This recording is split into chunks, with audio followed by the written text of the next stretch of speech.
So hello everyone, welcome to my YouTube channel. My name is Amit and today I will show you the all new Mitsubishi Destinator. Pinakauna usapan natin tungkol sa engine.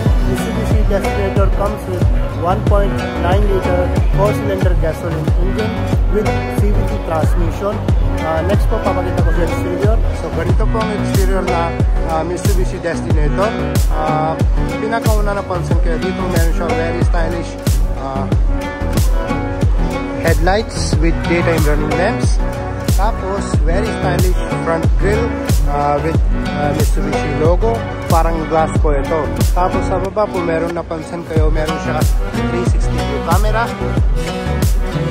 Gray accent sa front bumper, bagay tingnan. So dito na tayo sa side profile. Pinakauna napansin kayo dito, meron siya very stylish 225/55/18 size ang max. Two-tone po ito, black and silver, bagay tingnan. Tapos meron po piano black 2 RPM with 360 view camera and turn indicators. Body color door handle with keyless entry. Tapos pansin kayo dito, meron siya chrome garnish, bagay tingnan. Dual tone po siya, black and kung ano ang kulay na sakyan, ito po blue po yan. Tapos yung roof po black. Tapos meron po kulay black din yung roof rails. Tapos sa baba po, meron po na gray accent body cladding, bagay tingnan din. The rear profile is also very stylish.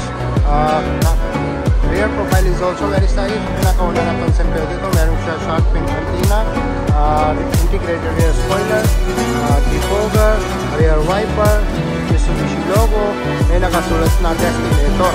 Tapos napakagandang tail lamp design, bagay tingnan. Tapos sa baba po, meron po gray accent na bumper, bagay tingnan din. Tapos meron po na reverse camera and rear parking sensors. Ito po yung reverse camera, ito po rear parking sensors. Tapos meron po dalawang reflectors, bagay tingnan. Next po, papakita ko sa interior. Pinakauna napansin ko dito, meron siya two-tone interior with leather seats. Automatic po ito. Tapos napansin ko dito, meron siya leather wrap 3-spoke steering wheel with audio controls and cruise controls. Tapos napansin ko dito, meron siya fully digital instrument cluster.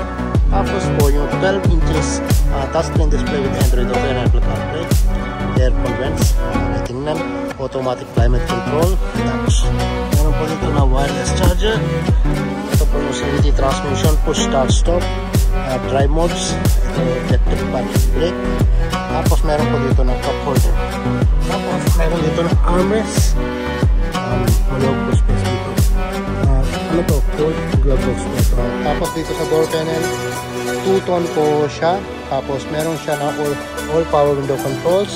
Tapos may speaker po na Yamaha.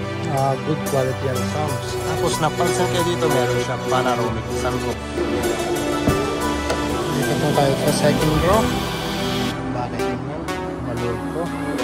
Sobrang comfortable seats. Tapos meron po pang lagay na laptop. O pwede lagay na beverages. Tapos ito po, 7-seater po ito. Maluwag po space dito. Usually for kids, pero yung 5'5" na adult pa siya dito. So that's all from my side. If you like this video, please like, share and subscribe my YouTube channel. Thank you very much.